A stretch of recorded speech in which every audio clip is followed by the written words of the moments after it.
Hoje nós vamos estudar os gases, estudo dos gases que chama.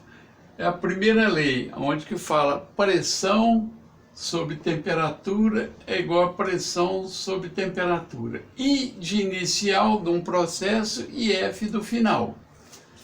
Considerando que o volume antes e depois são iguais. Então, por isso que não tem o valor do volume. Só o valor da pressão-temperatura e pressão-temperatura.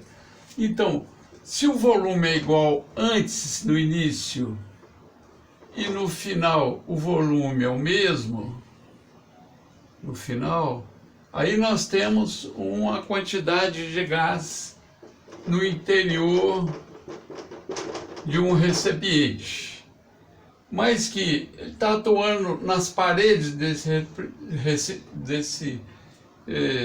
dessa esfera, uma pressão inicial aqui, um PI, vamos dizer que seja 2 atm, a pressão é dada em atmosfera, a gente abrevia TM, e uma temperatura no início de 200 Kelvin.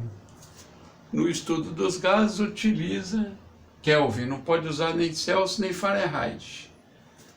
E no final do processo, aumentou a temperatura final para 400 Kelvin.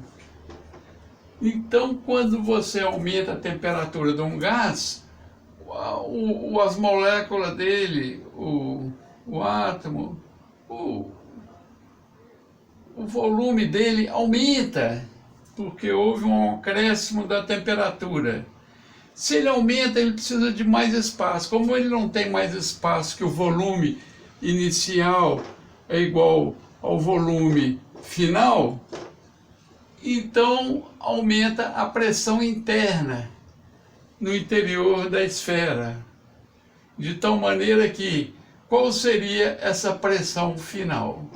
Então, aí nós vamos utilizar essa fórmula física para calcular. Eu tenho pressão inicial, 2 atmosferas, sobre, dividido, pela temperatura inicial 200, é igual. Pressão final, eu quero saber a pressão no interior das paredes do cilindro. Pressão final.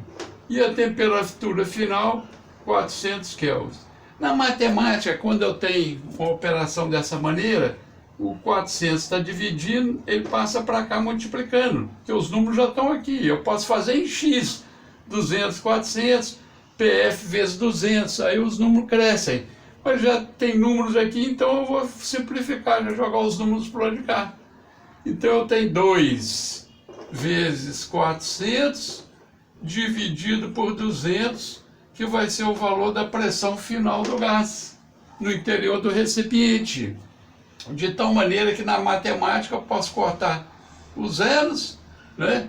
Simplificar 2 com 2, então a pressão final do gás vai ser 4 atm. Então ele aumentou a pressão. Por que aumentou a pressão?